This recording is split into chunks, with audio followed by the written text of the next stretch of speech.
kembali lagi bersama kita di AJC Talk Talk. Bareng gua Raka AJC, bareng gue Hersal Ajusi yang akan mengupas tuntas. idol kalian. Hari ini kita bahas siapa, jadi Ra? Sal. Jadi kan sesuai dari video kita sebelumnya, kita mau bahas sesuatu yang lebih niat nih. Apa Kita tuh? bahas teori dari music video Gfriend yang paling baru ya, judulnya Apple. Apple ya, iya. Ya, cuma gue sebel banget. Gue di video sebelumnya, gue lupa gue udah nyiapin properti, Sal. Gue udah nyiapin like stick Gfriend. Itu apa tuh? Buat apa? Jadi tuh ini tuh kalau misalnya idol gue lagi nampil, ini kayak oi gitu-gitunya. Oh, gitu. Nah, itu tiap grup itu punya, kalau di Korea namanya bong, tapi kalau di internasional namanya like stick. Nah, tiap grup itu punya like stick yang berbeda-beda. Dan gue punya like stick Gfriend-nya itu. Jadi gue lupa tunjukin nih kemarin nih. Gitu, Sal. Kita mau bahas dari mana nih? Bahas dari comeback itu kan album kan berarti kan? Ya, Bahas dari albumnya dulu kali ya, namanya kali ya. oke. Berarti kita bahas dari judulnya yang Song of the Siren ya. Song of the Siren. Nah, Gimana tuh, gimana? lo tahu nggak sih kalau misalnya Siren itu merupakan mitologi Yunani, Ra? Benar. Nah. Kalau lo main Dota ada tuh naga siren. Naga Siren ya. Nah, Ya.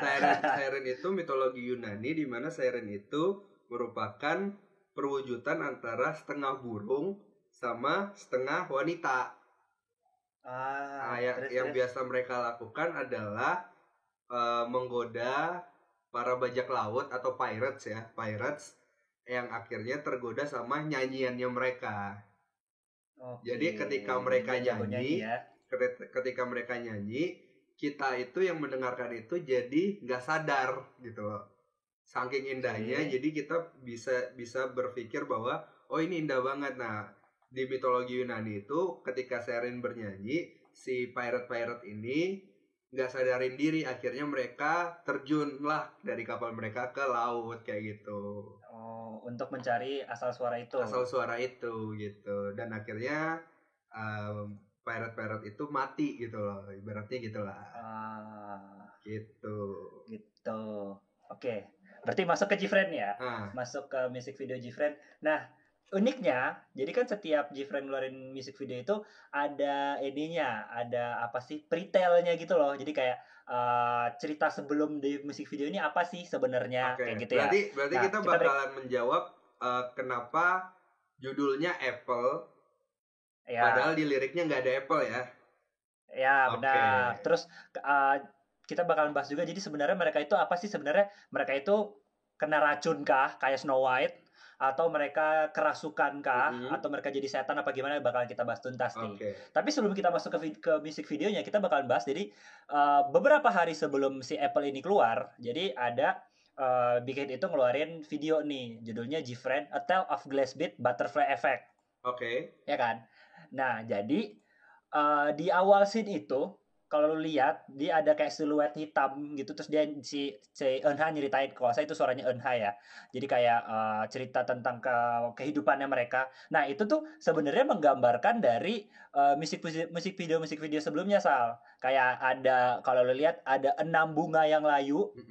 Nah, jadi ini tuh ceritanya sebelumnya tuh semuanya masih pada bagus. Cuma di sini tuh semuanya udah pada kondisi yang mengenaskan lah kayak gitu. Ada 6 bunga yang layu, itu menandakan itu member-member dari Gfriend-nya. Terus sisanya itu adalah dari musik-musik video sebelumnya, kayak ada pohon tua dengan ada ayunan yang rusak, terus ada jembatan rusak, ada tape recorder, itu dari musik videonya Love Whisper. Terus ada kaca yang pecah, itu kaca dari kacanya Eunha di musik videonya Crossroad. Terus ada buku juga, ini dari musik video sebelumnya, gue lupa judulnya apa. Ada boneka yang udah rusak juga, itu dari musik videonya Roh, sama dari tas. Nah, itu juga dari musik video sebelumnya. Jadi nah, kita breakdown ya. Ini semua ada sangkut pautnya dari musik video sebelumnya. Nah, kita breakdown lagi ya. Setelah itu kan terus ada scene dia bilang kan, mereka saling berpegang erat. Terus tiba-tiba ada butterfly effect. terus tiba-tiba langsung ada scene si Eunha berdiri di apa ya bilangnya, persimpangan jalan. Persimpangan jalan. Ya, ada yang ke kiri, ada yang ke kanan. Nah, ini ngelambangin sebenarnya si Eunha itu dia terpisah dari teman-teman dia ketinggalan di belakang. Jadi kan harusnya kan mereka bareng-bareng nih, terus ternyata dia terpisah ada persimpangan kiri atau ke kanan. Nah, akhirnya dia nggak tahu kan, dia bingung harus kemana. Ada kupu-kupu nih yang nyamperin dia dan ngarahin kalau belok kiri aja. Terus akhirnya dia belok kiri kan. Nah, buat yang ngikutin Gfriend udah lama, ini kupu-kupu udah sering banget muncul sih sebenarnya. Jadi kupu-kupu ini yang ibaratnya itu adalah tanda dari roh baik yang selalu membantu Gfriend kalau lagi Gfriend kesusahan. Kayak dia menunjukkan arah, menunjukkan sesuatu ilham gitu, ke arah yang lebih benar. Karena dia ke kiri. Nah, tadinya gue ngira ternyata awalnya tuh Eunha doang yang ketinggalan di belakang, yang lain pada di depan. Ternyata pun semuanya pun pada kehilangan satu sama lain. Terlihat dari abis itu kan sini semuanya pada lari-larian tuh satu sama lain. Jadi kayak itu tuh nandain kalau semuanya tuh lagi mencari satu sama lain. Jadi kayak mereka kayak tiba-tiba terpisahkan gitu loh. Dan mereka nyari mana teman-temanku yang lain kayak gitu kan. Terus jadi intinya bukan cuma Eunha doang nih yang terpisah, tapi mereka semua juga terpisah satu sama lain gitu kan. Nah, yang perlu di take notes adalah ada beberapa member yang lari kan, tapi ada satu member yang kita bisa lihat dia itu jatuh. Dia berhenti dari larinya, terus itu langsung jatuh, langsung pingsan. Nah, itu membernya si Yerin kan. Nah, terus abis itu sampai suatu ketika di sebuah kegelapan, ketika mereka udah mulai putus asa, mereka dengar sebuah nyanyian yang udah kita pasti udah sering dengar lah ya di musik video ini yang nah itu tuh suara si sirennya. Nah itu tuh nyanyian si sirennya. Pas dia dengar suara itu, dia langsung lihat cahaya putih kan. Nah itu gue nggak tahu apakah itu beneran real yang dia lihat atau apa. Pokoknya dia langsung ngeliat cahaya putih. Dia ngikutin cahayanya datangnya kemana, sampailah ke scene sebuah pohon ya kan. Ada Eunha, ada pohon, ada apel. Tapi kalau kalian lihat lebih detail lagi, itu nggak cuma ada 3 itu doang. Kalau kalian lihat lagi, di sekitaran Eunha itu ada yang terbang. Kayak kalau kita lihat sekilas kayak kunang-kunang. Tapi itu kupu-kupu yang tadi. Kupu-kupu yang nunjukin Eunha jalan tadi. Kupu-kupu baik tadi. Nah, terus kenapa disimbolin dengan apel? Jadi, apel itu adalah sebuah simbol dari sesuatu yang sangat menggoda. Kita kan nggak pernah tahu kan apel yang kita makan itu apakah beracun, apakah busuk atau gimana. Yang kita tahu adalah apel itu manis kayak gitu kan. Makanya disebut apel ini adalah sebuah godaan yang tidak bisa dilewatkan kayak gitu. Cuma kita nggak tahu nih apa efek yang terjadi setelah dia makan apel itu. Jadi intinya adalah siapapun yang makan apel yang udah disihir oleh siren itu, apel yang ada di pohon itu, pohon terkutuk itu, bakalan terkena butterfly effect. Nah, butterfly effect itu apa? Silahkan Hersa. Butterfly effect itu istilah sih sebenarnya yang dipakai dulu itu untuk ngelihat cuaca kayak gitu loh. Jadi kayak misalnya, ini bakalan terjadi angin tornado nih. Nah, butterfly effect itu adalah kira-kira hal-hal kejadian apa nih yang bisa memunculkan si angin tornado ini. Jadi istilah butterfly effect ini untuk menjelaskan aksi kecil yang dapat dimulai rangkaian peristiwa yang menyebabkan efeknya itu lebih besar dan nggak terduga kayak gitu. Jadi apa yang lo lakuin sekarang yang kecil-kecil ini sebenarnya itu bakalan impactnya gitu ke depannya kayak gitu. Gitu ya. Jadi mungkin ketika lu makan apel nih, lu bakalan kena butterfly effect yang lu nggak tahu nih sebenarnya apa yang ada di depan lu gitu. Gitu. Nah, lanjut ya. Lanjut udah selesai nih. Bagian intronya udah selesai ya. Bagian Tale a Tale of Glass Bead-nya udah selesai. Masuk ke music video. Nyambung nih. Di music video Apple pertama itu dimulai dari scene Eunha dengan apelnya itu. Kan sebelumnya kita nggak tahu Eunha bakal makan apelnya apa enggak atau gimana. Nah, dari video itu kelihatan nih, kita breakdown lagi ya. Itu kan ada pohon apel, kupu-kupu dan Eunha-nya di situ kan. Pertanyaannya adalah, jadi sebenarnya yang menginginkan Eunha makan apel dan terkena butterfly effect itu si siren kah atau si kupu-kupu kah? Gitu kan? Iya, benar. Jawabannya sebenarnya ada dua-duanya. Dua-duanya punya tujuannya sendiri untuk membuat Eunha itu makan apel. Siren itu punya tujuan supaya Eunha itu makan apel karena biar dia mati, ya kan? Karena Siren itu kan pengen kayak lu ceritain tadi, Siren itu pengen yang orang yang dia tuju itu mati kan. Sedangkan kupu-kupu itu juga, makanya kalau lu lihat ketika Eunha pengen makan apel itu, kupu-kupu itu nggak berusaha menghilangkan Eunha supaya jangan makan apel itu kayak gitu kan. Dia tetap mengarahkan Eunha untuk makan apel itu kan. Nah, makanya si Siren itu menghipnotis Eunha buat makan itu apel, kupu-kupu juga menghipnotis Eunha buat makan apel itu supaya dia, kalau tujuan si kupu-kupu itu supaya dia bisa terkena butterfly effect yang lu bilang tadi, dan dia terhipnotis kayak halusinasi gitu supaya dia bisa ketemu sama teman-temannya yang juga terkena butterfly effect kayak gitu kan. Iya. Nah, yang bisa kita dapat info yang bisa kita dapat berikutnya adalah, jadi akhirnya Eunha itu makan apel itu berdasarkan hipnotis si Siren kah? Atau hipnotis si kupu-kupu kah? Kayak gitu kan. Nah, jawabannya adalah dia sadar banget kenapa dia harus makan apel itu dan apa yang terjadi ketika dia makan apel itu. Jadi pengaruh hipnotisnya lebih kuat dari hipnotis si kupu-kupu itu. Yeah. Kalau kita lihat waktu dia makan apel itu, sebelum dia pingsan atau kita bilangnya mati ya, sebelum dia mati dia sempat senyum dulu. Dia sadar. Berarti dia emang udah tahu ya kalau gue makan ini bakalan ketemu teman-teman gue gitu ya. Dia tahu kalau gue makan ini nggak bakalan ngakhirin hidup gue. Ini justru cara gue buat ketemu sama teman-teman gue kayak gitu. Makanya dia senyum kan. Nah, makanya akhirnya pas dia makan itu, dia mati lah, ibaratnya dia mati. Itu terlihat dari scene yang mawar putih jatuh ke gumpalan darah kan. Itu kan tandanya kayak tanda seseorang yang mati tidak pada waktunya lah, ibaratnya kayak gitu kan. Karena kan nggak seharusnya dia makan apel itu, dan akhirnya dia terlihat seperti mati kan. Nah, terakhir sebelum kita lanjut ke scene berikutnya, ada beberapa item yang sering muncul yang kita dari awal udah mesti tahu nih artinya apa. Pertama, itu kupu-kupu. Kupu-kupu ini adalah ya kayak kita bilang tadi, itu adalah sebuah roh baik yang selalu membantu Jifren ke arah yang benar. Ya kalau kita bilangnya itu ilham-ilham yang dapat untuk pada anggota Jifren inilah. Iya. Kedua ada bola kristal, atau lebih terkenalnya kalau di Jifren Universe itu Glass Bead.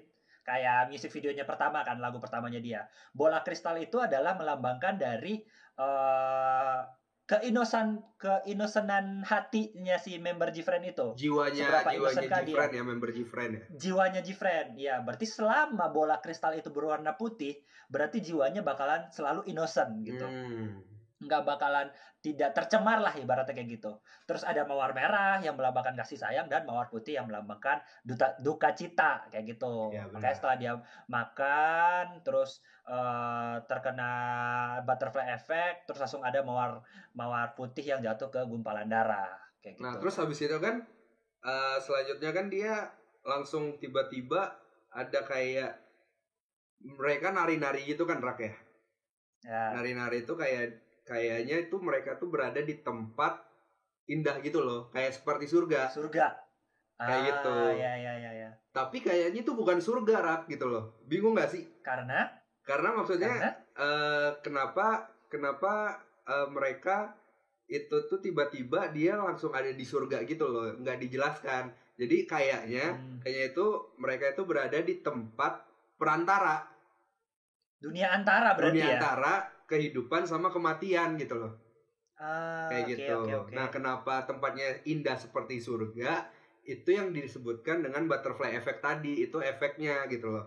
Jadi efek halusinasi. Efek halusinasi dari Siren itu sebenarnya. Kayak gitu. Nah, terus kan ada video nih. Ada cuplikan yang Yeren itu gunain stocking tangan kan, kayak di gambar ini. Iya. Yang ada contekan matematikanya tuh. Iya, yang kayak ada di gambar ini kan. Nah, itu kan dua kiri kanan itu kan angka 6 ya.